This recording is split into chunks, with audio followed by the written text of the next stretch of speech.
Welcome to the RotoWire Prospect Podcast. I'm your host, James Anderson. We're brought to you by Rival Fantasy. And my guest this week is Sam Dykstra of MLB Pipeline. I've been wanting to have Sam on for a while. Really happy that he was able to join me this morning. How are you doing, Sam? Great. Yeah, it's good to talk to you. We're about a few days into the minor league season for everybody, about a week and a half into it for the AAA guys. So it's a good time to chat about all this stuff. Yeah, absolutely. And I want to thank you and Jim Callis and Jonathan Mayo for all the work you guys do, especially this time of year. It's incredibly helpful to me. Those 30 team articles you guys pump out where you list where all the prospects are opening. That's very useful. I finally finished going through all 30 teams, making sure we had all of our guys listed at the right levels. But even more than that is just the injury information that you guys have in those articles. I don't have to tell you this, but I mean, just injury information on minor leaguers is just so hard to come by. So really want to thank you guys for all the work you guys do on those articles. Yeah, I mean it's one of my favorite things to do every year, and it's also one of the toughest things to do every year because sometimes teams aren't putting out rosters until very late, or you have to track down, hey, I didn't see this guy anywhere. What's the deal? Sometimes teams are very forthcoming about that. Sometimes they're not, and you have to track it down other ways. But it's good to bring that information to people and get them ready for the minor league season. Yeah, absolutely. Must read stuff. So definitely recommend everyone check that out. What we're going to do today is kind of tied into that. Sam and I are going to go back and forth and just kind of mention some prospects that we found their assignments to be particularly intriguing, whether it was someone being pushed to an aggressive assignment or maybe someone being held back that we thought might be pushed to a level above where they're at, or maybe just some kind of quirk in terms of where someone got assigned that we found interesting. So this is going to be really fun. Looking forward to it. And then in the back, we're going to kind of highlight a few specific minor league roster situations that are particularly loaded for people that want to find a minor league team to go check out here in the early going. So without further ado, you're going to go first. Give me a prospect whose assignment you found compelling to start the season. Yeah, I mean, I always find the aggressive assignments more exciting, so I'll start out on a good note. I have some guys who are held back a little later, and I'm sure we'll get into those. But to start on a good one, Kyle Manzardo, first baseman for the Tampa Bay Rays. They decided to push him to AAA Durham to start out this year.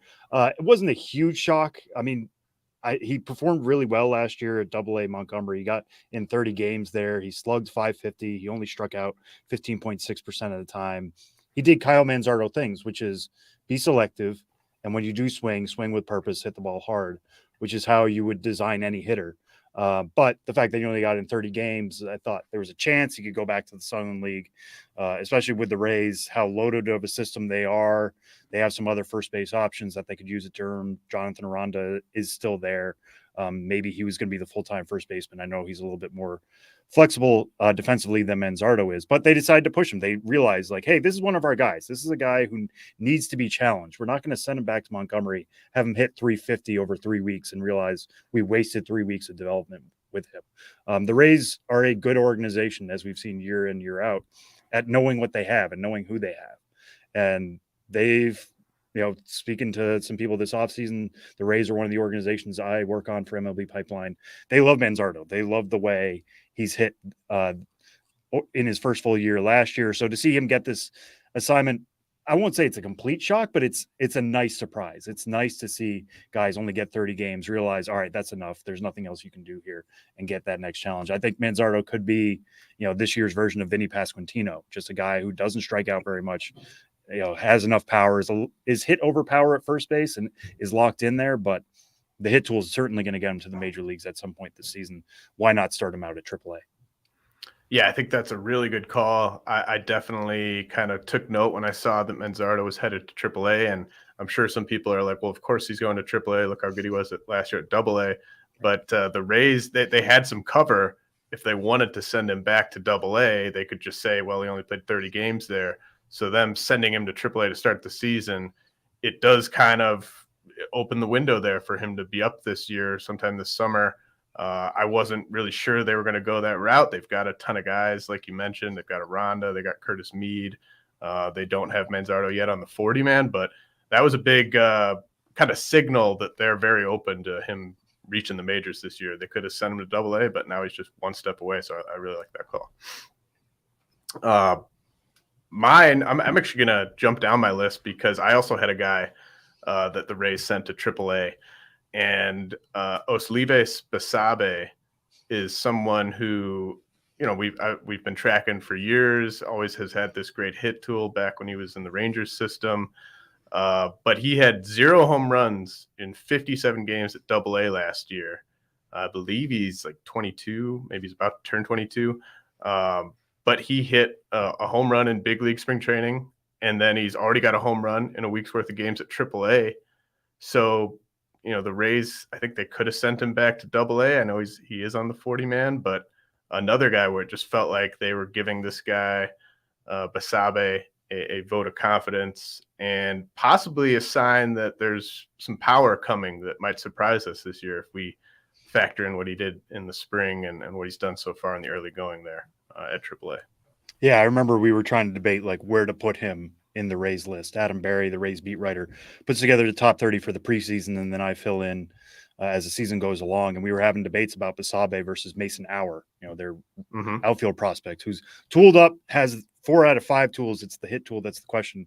Basabe is kind of the other way. We know he's going to hit. He's a guy who's a threat to hit 300 wherever he goes. It's just, is it 10 homer power? Is it 15 homer power? Is he ever going to scratch the upper teens? We don't know. So him homering already for Durham is a big step. And yeah, we're going to see how things go. But the fact that, again, you could send him back to Montgomery, have him hit 330. That's not going to do anything for him. Why do that? That's a waste of everybody's time.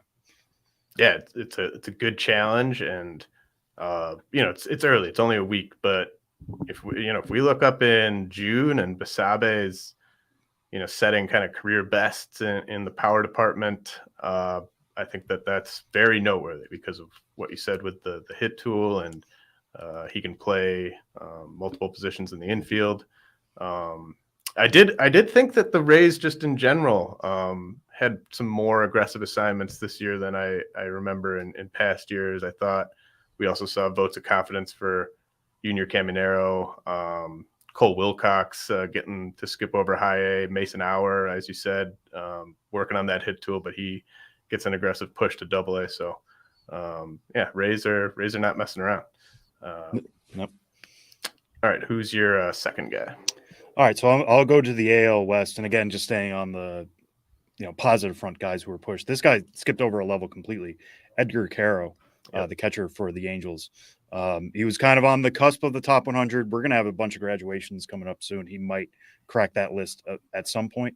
Just a really good hitter last year in the Cal League. Had some power, but again, it's the Cal League. Like I'm sure many of your listeners know, that's one of the most hitter-friendly leagues in all of the minor leagues. It's right there with the Pacific Coast League.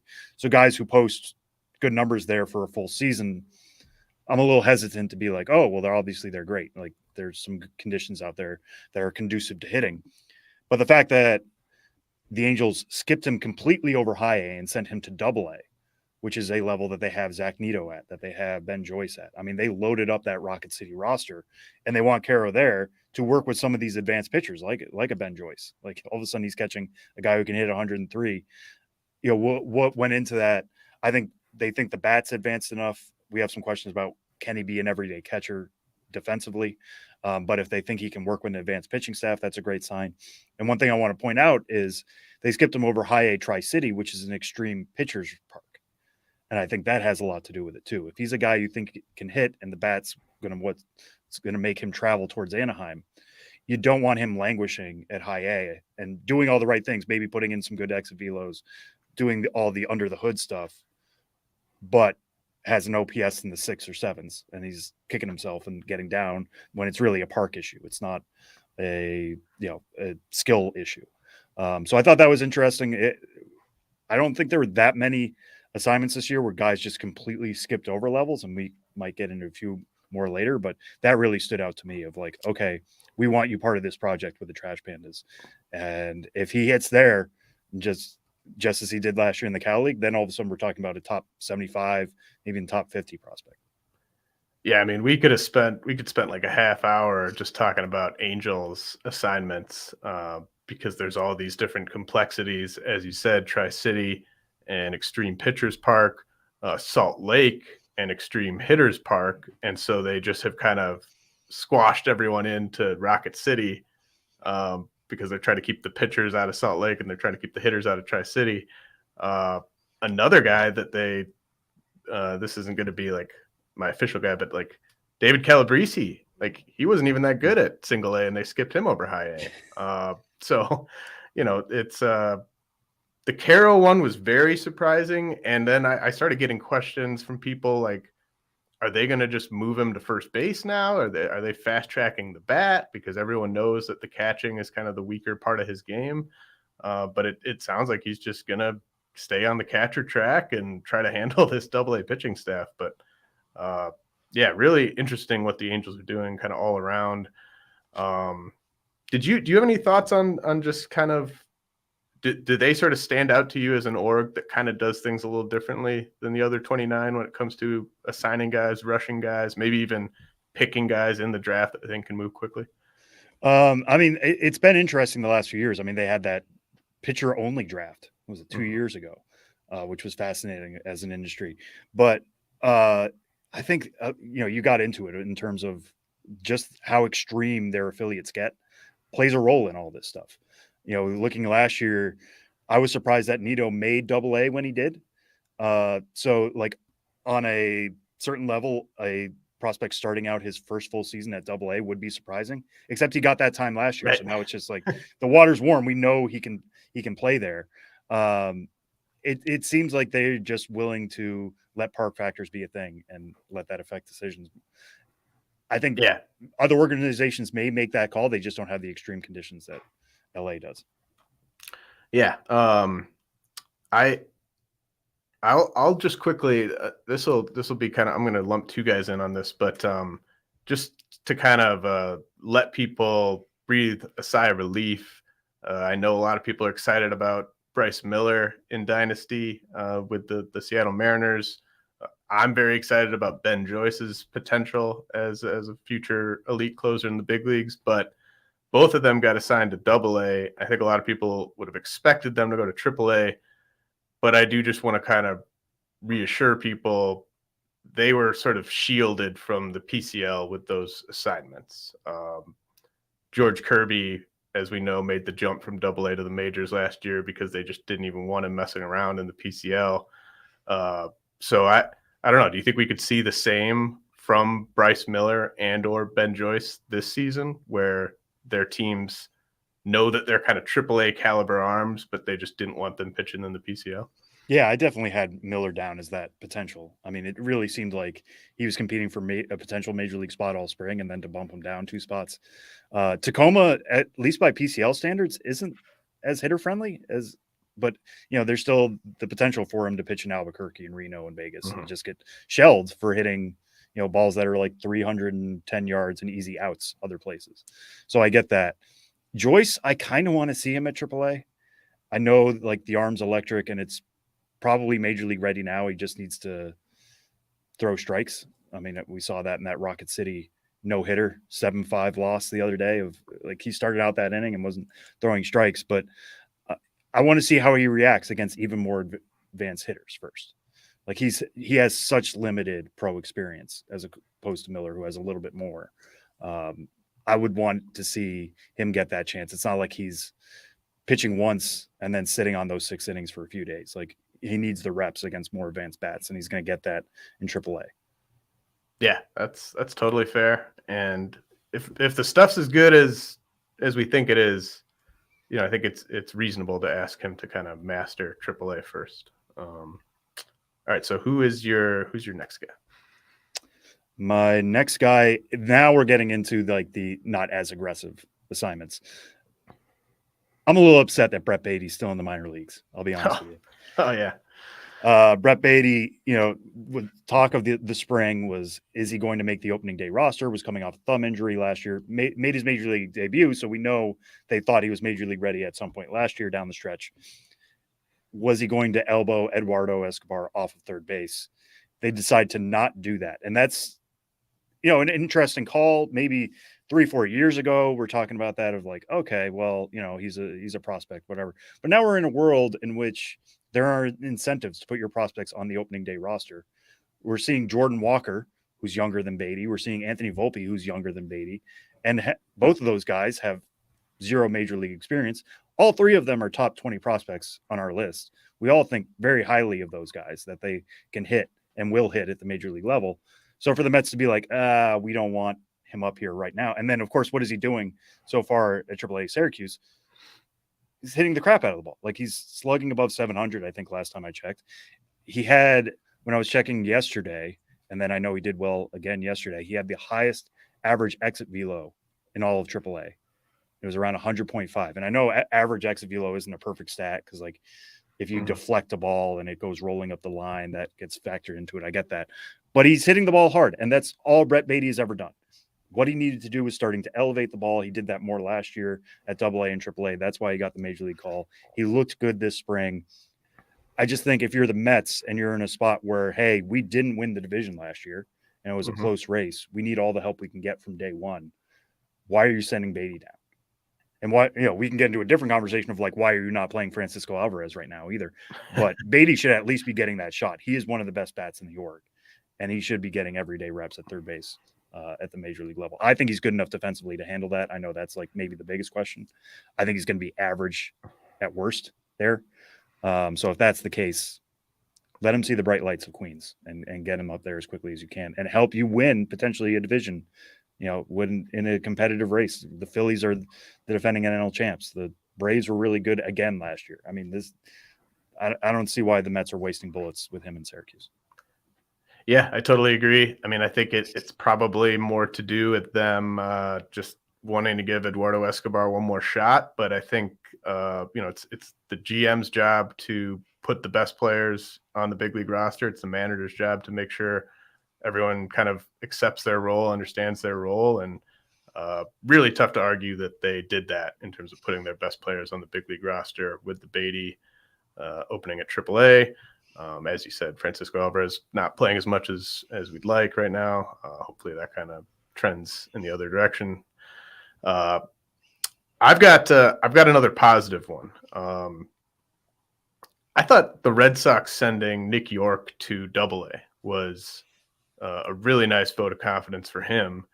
Nick Yorke, obviously a bat first prospect. He just turned 21, so he's still young for AA, and would have been fine to send him back to high A, where he was well below league average last year. But they're just like, we think this guy needs to go to AA. The bat's ready, despite what he showed last season. And so it not shocking, but it at least tells me that the Red Sox are still very bullish on Nick Yorke's bat. And it's only been 4 games, but he's got 5 walks and 2 strikeouts so far at AA. So I think there's a chance that we could see a Nick Yorke renaissance this year, especially if he kind of really handles this assignment to AA. Yeah, and I know he was dealing with like a lot of injuries last year. Yep. Now, like that was an excuse, and that was one reason why he did so poorly. And then he finished out the year in the Arizona Fall League, which is a hitter-friendly league. Like everybody was sitting in the AFL last year. But still, for a guy who didn't hit during the regular season, he did hit in the autumn. So how do you factor that in? Like whether he's going to Greenville or going to Portland. It seems like they want to be optimistic with the guy. Like they thought, okay, it was an injury issue, because that high A to AA jump is big. This is not some small move we're talking about here. So it seems like now that he's healthy, he can be productive again. He's going to need to hit, like you said, like he needs to be a bat first guy. His defense at second base is not great. So I'm fascinated by that. And on that same team, kind of going the other direction, Ceddane Rafaela is still in Portland.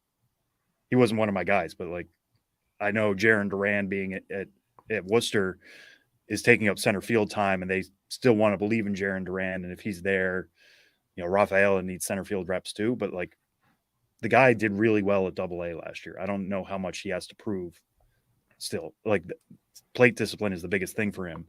And in order for that to improve, I think he needs to see the next level. I don't think he needs to see the same arms all over again. Because if he is just an average hitter, the glove is going to be so good that he's going to be a really good major leaguer. Yeah, and with Rafaela, I would hope that it'll be a quick trigger in terms of getting him up to AAA, and we might even see Duran get called up to the big leagues here once this run of lefties the Red Sox are facing right now comes to an end. So maybe it'll be a corresponding move with Duran going up and Rafaela taking his spot at AAA. So definitely something to keep an eye on there. All right, who's your next guy? My next guy is Gavin Williams of the Cleveland Guardians. The Guardians do this, it seems like every year. They take somebody, from the college ranks who has decent velocity, some control, and then they turn him into a monster. And Gavin Williams was that guy for them last year, 23rd overall pick. They took him in the first round, pitched at 2 levels, had an ERA below 2, finished out the year at AA Akron, got 16 starts there. And now he's back in Akron again. Like, I get it. When I was looking at their organizational depth chart, I think they kind of filled up Columbus with guys who could be called up in a pinch, some veteran types. Tanner Bibee got the call over Gavin Williams, which I think is a little interesting. Bibee has maybe a grade or 2 control better than Gavin Williams, and maybe that's why he gets the nod here.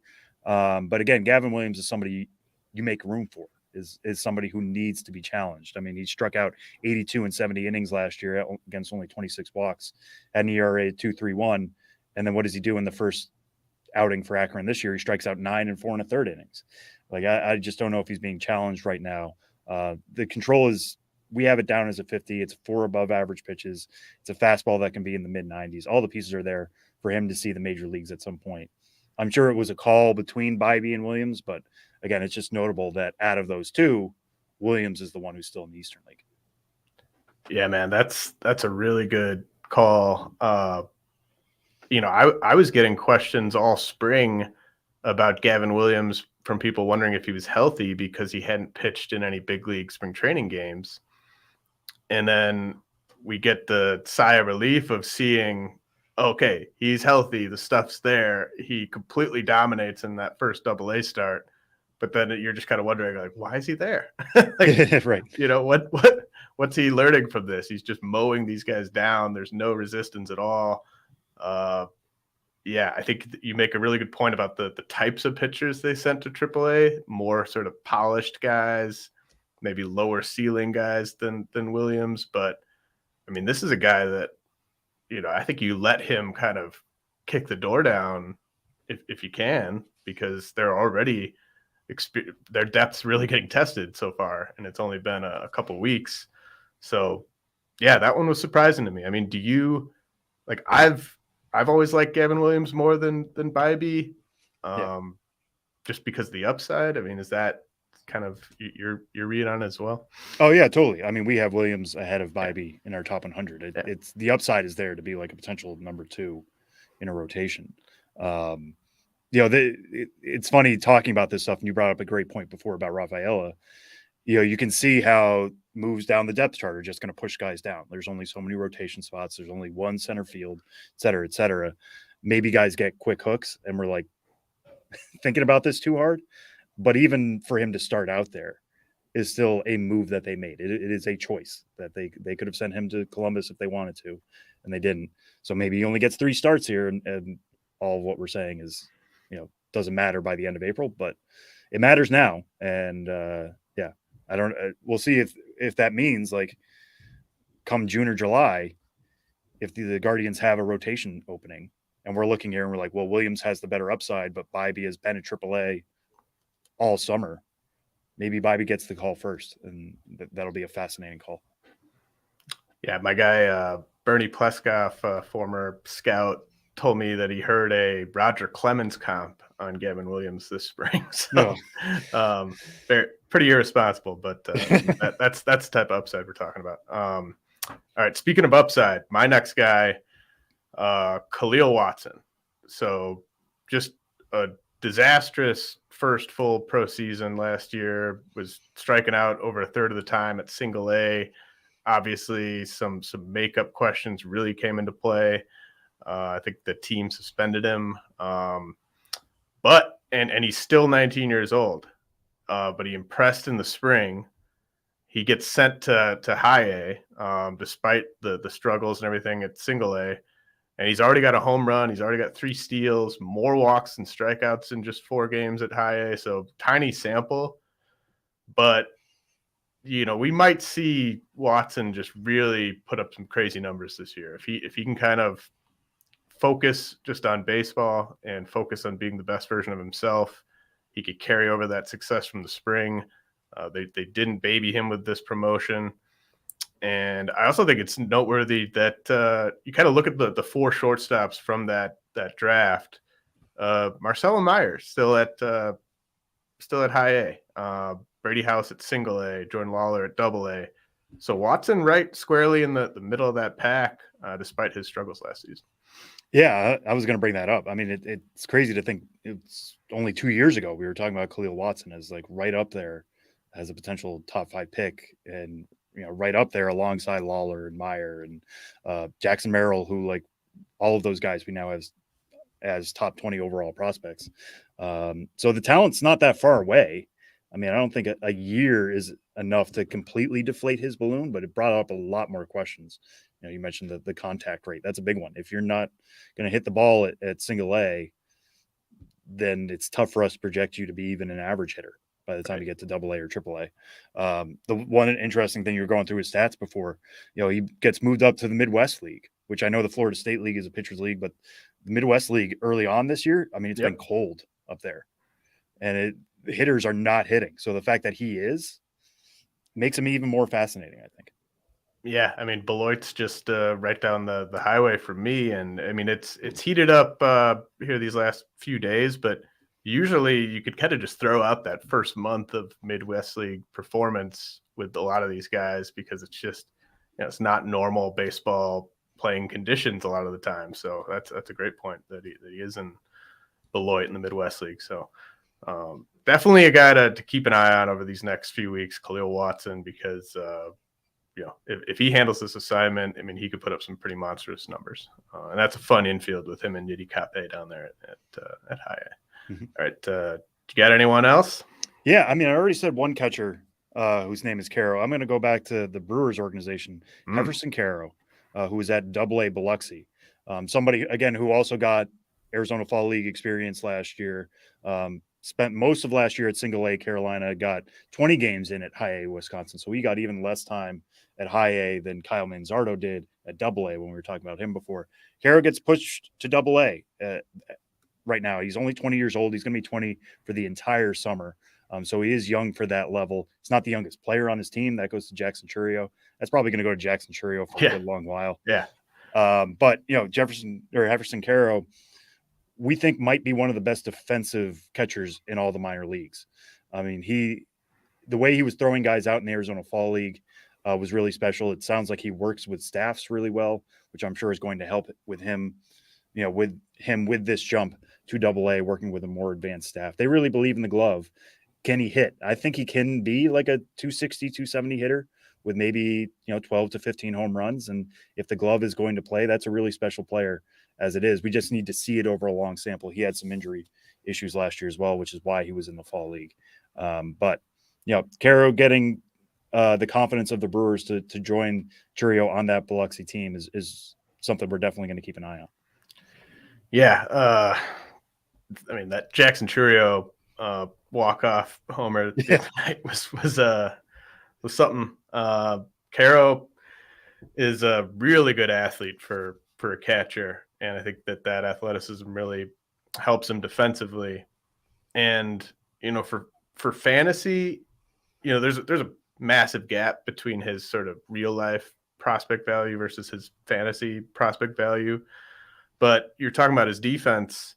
Would it be that crazy if Quero is a guy who finishes as like a top 10, top 15 prospect on your guys' rankings, and the other sort of real life rankings this season, just because of how much those plus catchers really get pushed up? Yeah, I mean, it's certainly possible. I've kind of had him circled as a guy who could be a top 100 guy at some point this year.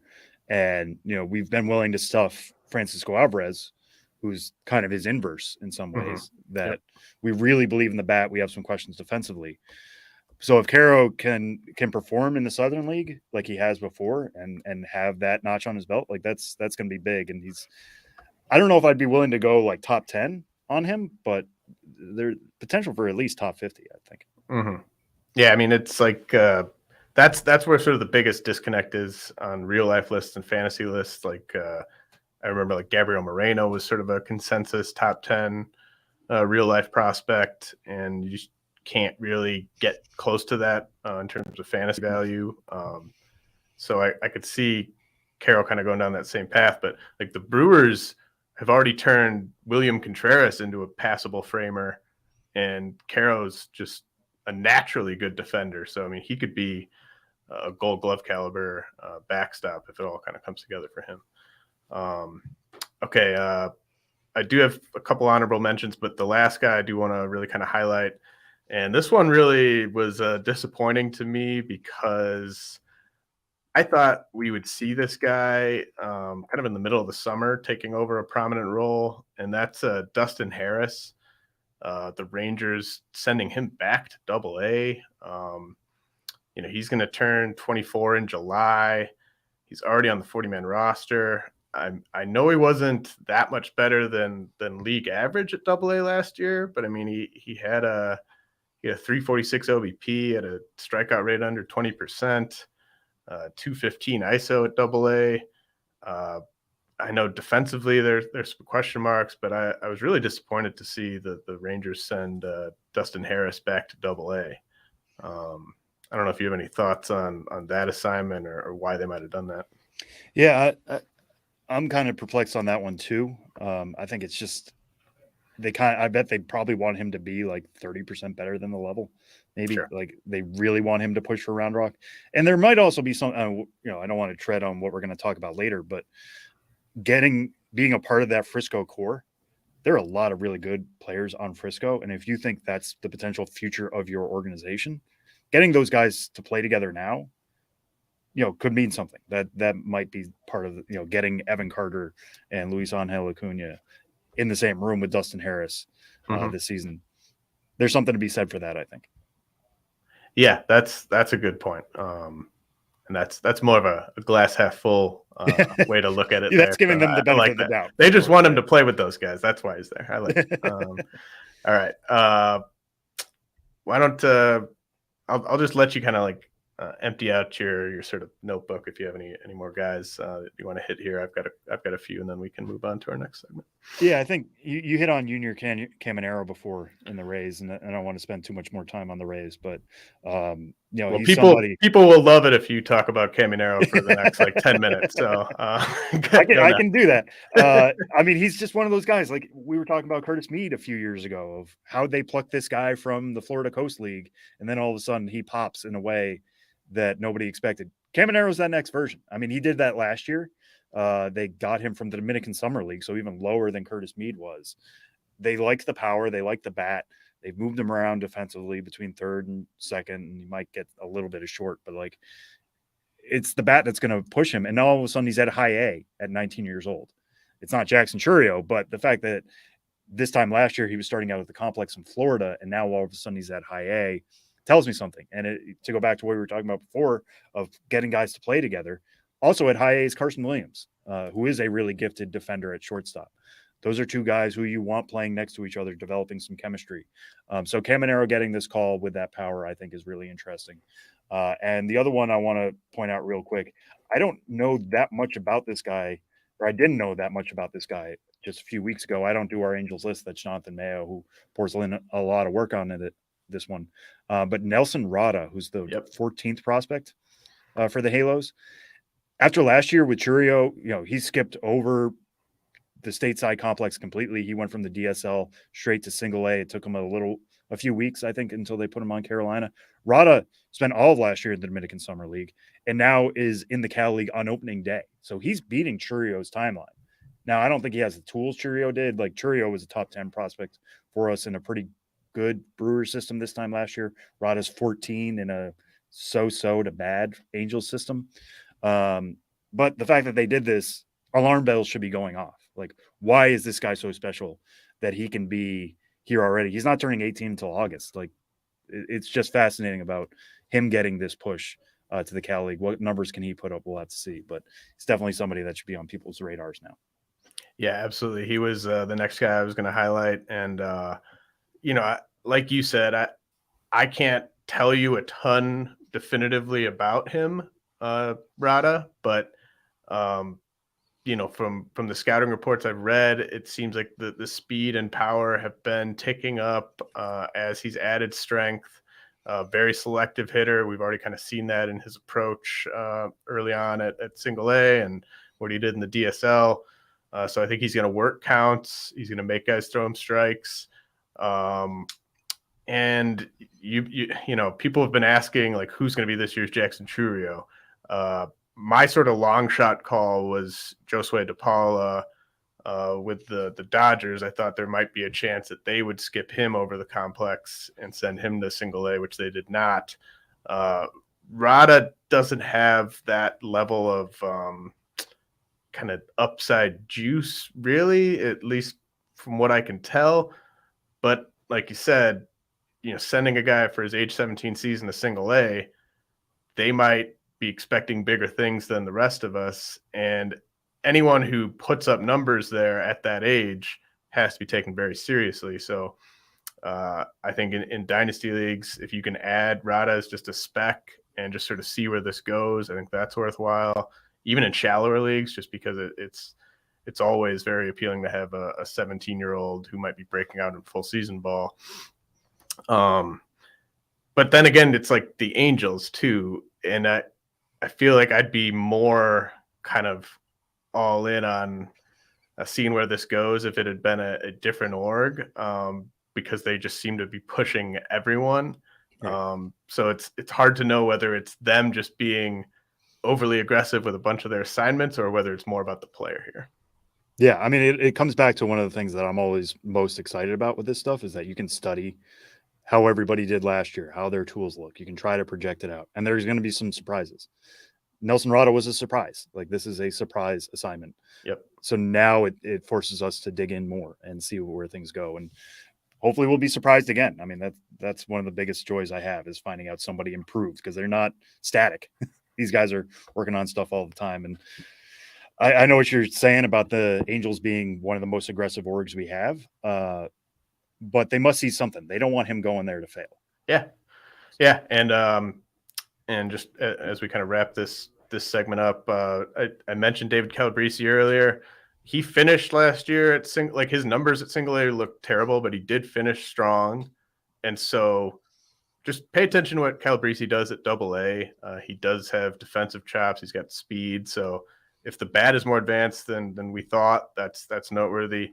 I do want to see Marcelo Meyer and Brady House get a level bump here in the coming weeks. I just think that those guys should be pushed. And then Mason Miller, I wanted to note, he opened at double A and he's already at triple A, struck out 8 guys in like 3 2/3, I think, in his lone double A start. And he does have experience at triple A dating back to last year, but Mason Miller now just one step away from the big leagues. So I think that's worth mentioning as well. All right, we are going to head to a message from our sponsors, and then when we get back, Sam and I are going to highlight a couple of our favorite loaded roster situations in the minors.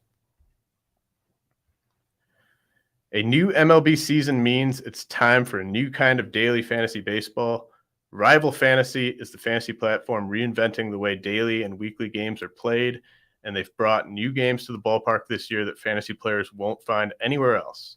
Rival Fantasy's games include Fantasy Bingo, head-to-head player challenges, and Fantasy Book, where users can select over-unders for 2 to 5 players. With games like this, daily fantasy has never been better. Right now, RotoWire listeners can get a $50 protected first play. That means if you win your first play, you keep your winnings. But if you lose your first entry, Rival Fantasy will fully refund you up to $50. Go to play.rivalfantasy.com/signup and use code RotoWire MLB at signup and deposit a minimum of $25 to get your first entry on Rival protected up to $50. Now's the time to step to the plate and become a Rival today. Welcome to the arena. Baseball is back. Swing into the MLB season with Vivid Seats and score tickets to all the hottest matchups and biggest games of the year. Every crack of the bat, every deep center fly, and every heart-pounding double play of your favorite team live and in person. Plus, with Vivid Seats rewards, now you earn rewards with every single ticket purchase. Each ticket you buy gets you closer to your reward. Just buy 10 tickets, then simply cash in your credit toward your 11th ticket purchase. That's that easy. Pro reward tip: buy tickets for your whole group, split the bill, and make progress towards your free 11th ticket even faster. From behind the plate to the upper deck, Vivid Seats has great tickets for all the 2023 games that matter to you. Just visit vividseats.com or download the app today. Vivid Seats, experience it live. See vividseats.com/rewards for terms and conditions. All right, Sam, we are back. That was fun. I share your excitement for kind of finding out where all these guys go. Lots of guys to just really keep an eye on early in April. But I wanted to highlight some specific rosters. And, obviously this is great if you're watching on MLB TV. It's great if you live in these areas and want to go catch a minor league game. We're going to help you pinpoint some teams to target here. So what's one roster or roster situation that you think is specifically loaded that you can't wait to watch this season? Yeah, I'll kind of quote from Jim Callis's story that he did for us on like what we think are the most loaded rosters. And at number one, he had the Frisco Rough Riders, who we talked about before, with Dustin Harris starting out there. But you've got 4 top 100 prospects between Evan Carter, Jack Leiter, Luis Angel Acuna, Owen White. They also have Tekoa Roby, who I'm a big fan of. I think he's got enough pitches to really pitch well there at Double-A. The Rangers are kind of like in a tweener situation right now. I know they've made a lot of big signings the last 2 off seasons in terms of trying to get over that hump in the AL West and back into the American League postseason. But they have a pretty decent system too. I mean, especially at the top here. And getting all these guys coalesced in one place, I think, could be really interesting. And it's interesting, too, just from a standpoint of, like, there are some question marks here. Jack Leiter was at Double-A all last year. It didn't go as well as anybody would have hoped. How can he rebound? What can he take from last year and learn from that? Owen White hasn't really been healthy the most of the time, but his ceiling is immense. I mean, when he pitches, it's really, really good stuff. So what can he do to potentially get over 100 innings this year? Evan Carter has one of the best eyes like in minor league baseball right now, one of the most discerning eyes. He knows where the ball is going. He knows when to swing, when to lay off pitches. That's going to translate well. So like, how long does he stay at Double-A? Is it a short stay? Is it something where he moves? And Acuna, obviously brother of Ronald Acuna Jr., supremely athletic on the infield. He's not like his brother. He's an infielder, not an outfielder. All the tools are there for him to be a potential quick climber as well. Maybe some questions on the hit, but like, there's some really interesting stuff that could happen there with the Rough Riders. And if those guys are supplementing the signings that they've made the last 2 off seasons, that's, I think, what's going to get Texas over the hump more than just keep throwing money at the issue. They're going to have to develop guys. And the core of that is now at Double-A. Yeah, that's a good call. I mean, you laid it out really well. This is a big year for Jack Leiter. I thought Double-A was a fair assignment for him last year. The part of the appeal with Jack Leiter in the draft is this is a guy that's going to move quickly. A lot. It's not easy getting guys out even at Double-A. But for a guy with his pedigree, I'd like to see a step forward from him. And do you think Evan Carter debuting this year is in play at all, or do you think that that's just going to be probably next season, kind of no matter what he does? I think he's kind of in that spot where like he could debut this year but still be a prospect for next year. Sure. Kind of in that Gunnar Henderson, Corbin Carroll role.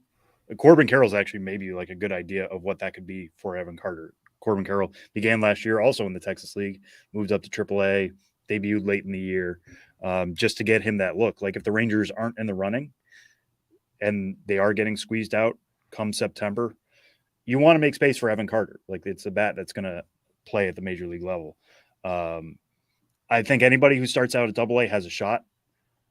I don't think he's going to necessarily graduate. I think we're probably still going to be talking about him as a prospect, but it's definitely within the realm of possibility. Yeah, and very hopeful that Owen White can stay healthy. Okay, my first situation, it's not an entire roster, but I think you'd be hard pressed to find a more loaded outfield than the Spokane outfield in over there in Washington. Rockies affiliate at High A. They got Jordan Beck. They got Yanquiel Fernandez. They've got Benny Montgomery. They got Sterling Thompson.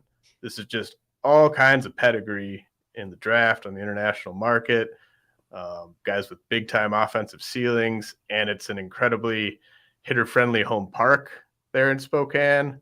So, I mean, this is appointment viewing. I think if you live in the Pacific Northwest and you're into minor league baseball, I think this Spokane outfield is worth the price of admission. Yeah, it's kind of funny how the Rockies have hitter-friendly parks almost everywhere. Almost like they're planning for something. Right. Do you have a favorite of those four? Beck, Fernandez, Montgomery, Thompson? I mean, I think going back to last year, I continue to be fascinated by Jordan Beck. You know, coming off that really talented Tennessee team last year. We were talking about Mason Hour before, of like a guy who has all the tools. It's just, is he going to hit enough? And that's the hardest thing to do in this sport. So if he does, you know, there's the potential for him to be top 5 in the org at least. It's just, that's the biggest question mark right now. We have him down for a 45 hit. If he can get that to a 50, everything else is 55s across the board at least. And 60 arm is his best tool.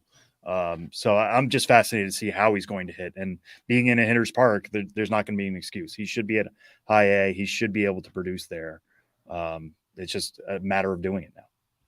Yeah, it's kind of a double-edged sword when you've got, at least when you're analyzing these guys for dynasty, when they're at a place that's that hitter friendly. You know, if they struggle, I mean, all these guys really have no excuse to not put up numbers there. So if they struggle, then that's kind of a red flag.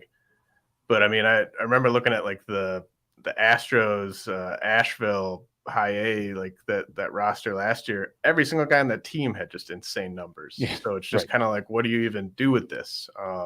So that there is that element too, where, you know, any of these guys could just have a monster season at Spokane. But how much are we actually learning from that? You know, that part of it's challenging.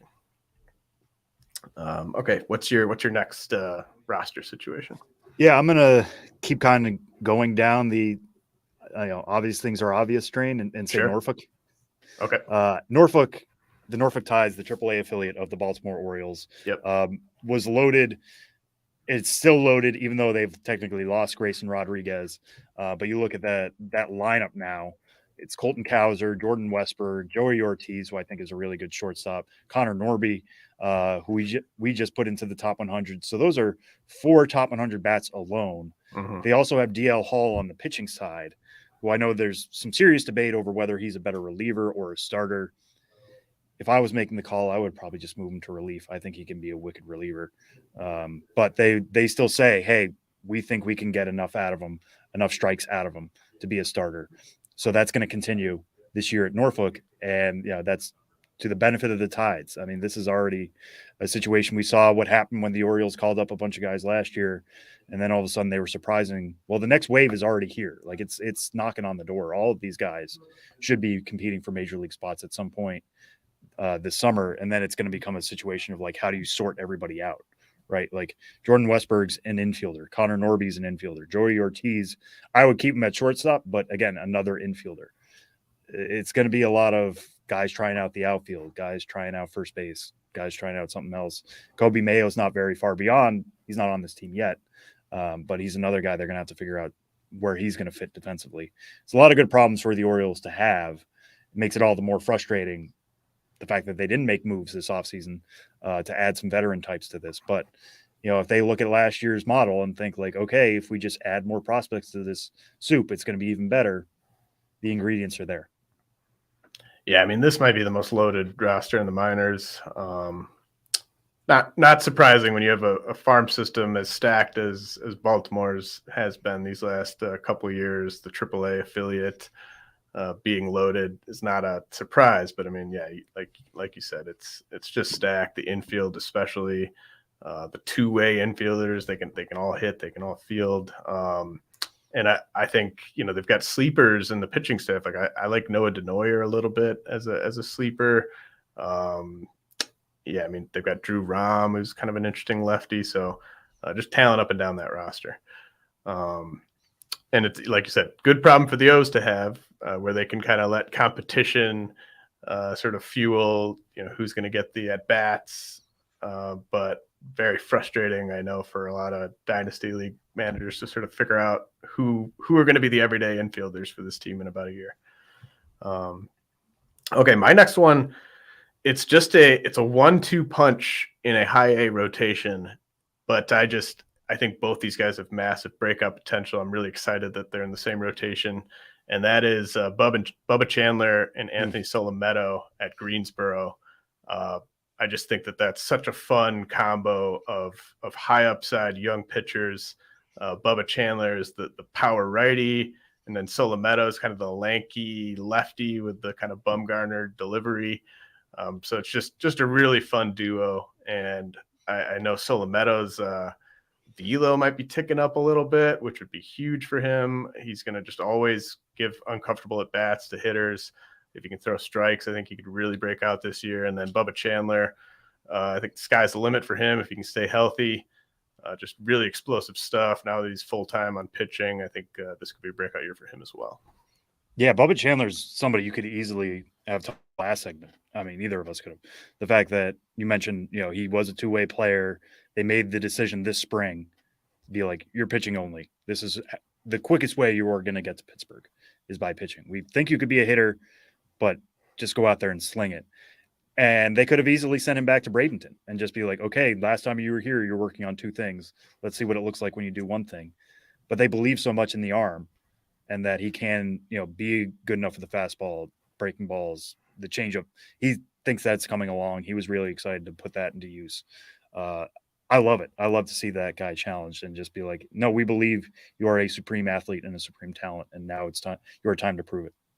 Yeah. And I know that was kind of a hard sell for him because he seems like a guy who just wants to be involved in every game, be competing every single day.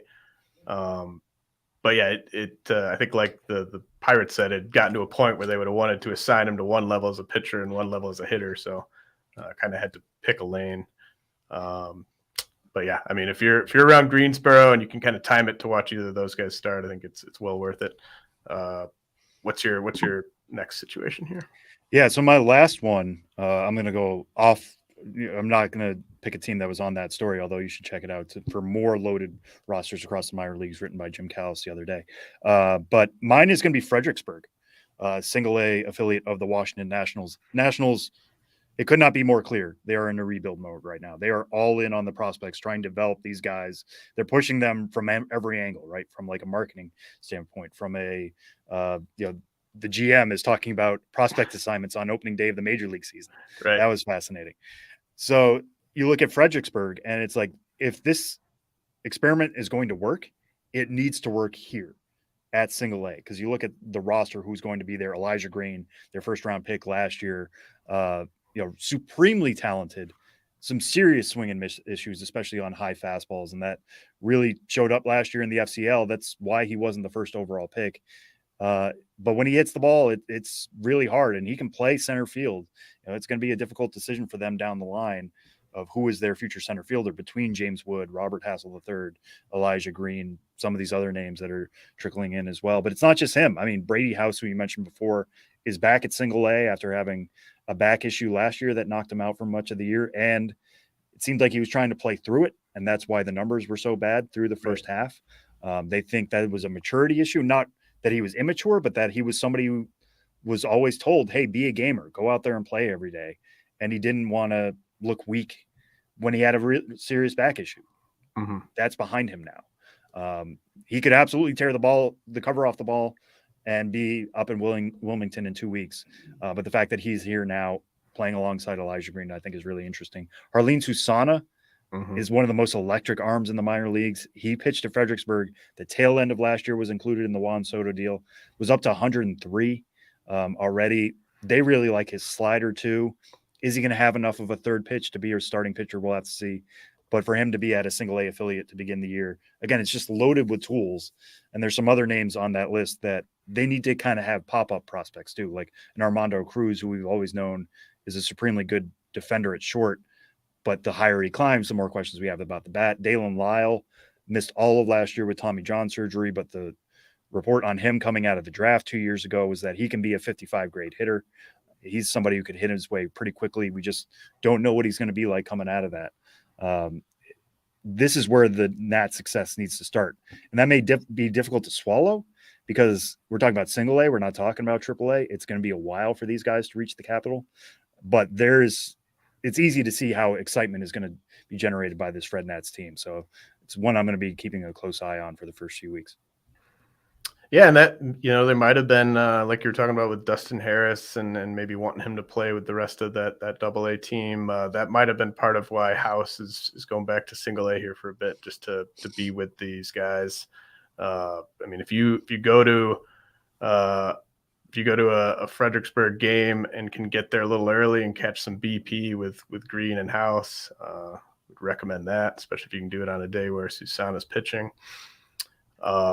Okay, my last situation here is another kind of loaded single A roster, and that is the Reds single A affiliate in Daytona. The teenage position players on this roster, I don't know how they're all going to perform, but I know that they're all going to look the part. They're just loaded with athletes. They're loaded with high pedigree guys, especially on the international side of things.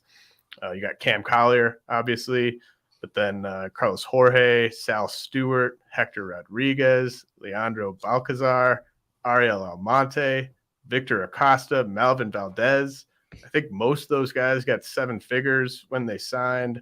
The other ones have been extremely impressive down in the rookie levels. So, if you're in Daytona, you're around Daytona, and you just want to see a bunch of toolsy teenagers who have a lot to kind of figure out, but are going to put on a show some days, I think Daytona is a good spot to check out. Yeah, and for Cam Collier, I mean, it's crazy to think he was playing in the Cape League last summer. Yeah. He was a teenager in the Cape League. How is that going to compare to the Florida State League? I mean, you're playing every day in a much hotter place, and 100 games versus 20 or so, but still, that was insane to me. Yeah, man.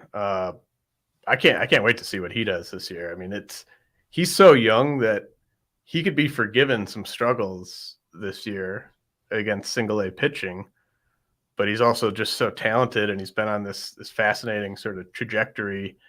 Like you said, going to the Cape as a teenager. So Collier, can't wait to see what he does. And then I'll just quickly mention, not every prep pitcher who gets picked high gets sent straight to single A. I think it's noteworthy that Atlanta sent Owen Murphy and J.R. Ritchie to Augusta. So interested to see how those guys pitch early this season. Was there anything else you wanted to mention, Sam? I think we hit on all the major stuff. I mean, this was a lot of fun to bang around the minors like this. Oh yeah, this is great. I think it's more interesting than just sort of analyzing, what these guys have done in less than a week's worth of games. I think there's a lot that you can kind of glean from seeing where guys get assigned, and I really appreciate you helping me break it down. I thought it was great. Do you want to just kind of, I don't know if there's anything you want to plug, anything you're working on, want to let people know where they can find you? Yeah, I'm on Twitter at Sam Dykstra, MILB. All my work can be found at MLB.com/pipeline or at MILB.com, the official website of minor league baseball. I do the weekly minor league podcast with my co-hosts Tyler Mon and Ben Hill. It's called The Show Before the Show. We're coming out every week talking about minor league baseball from an industry point of view, from a promotional standpoint, from what's happening in the games themselves. I mean, we're trying to cover all of minor league baseball for an hour and a half each week. So check that out. It usually drops on Fridays, but yeah, otherwise, we'll be here all season. Yeah, you guys do great work. Like I said, really appreciate it. It's invaluable to me. And again, thank you so much for taking the time. This has been the RotoWire Prospect Podcast, brought to you by Rival Fantasy. I'll be back next week with a mailbag episode.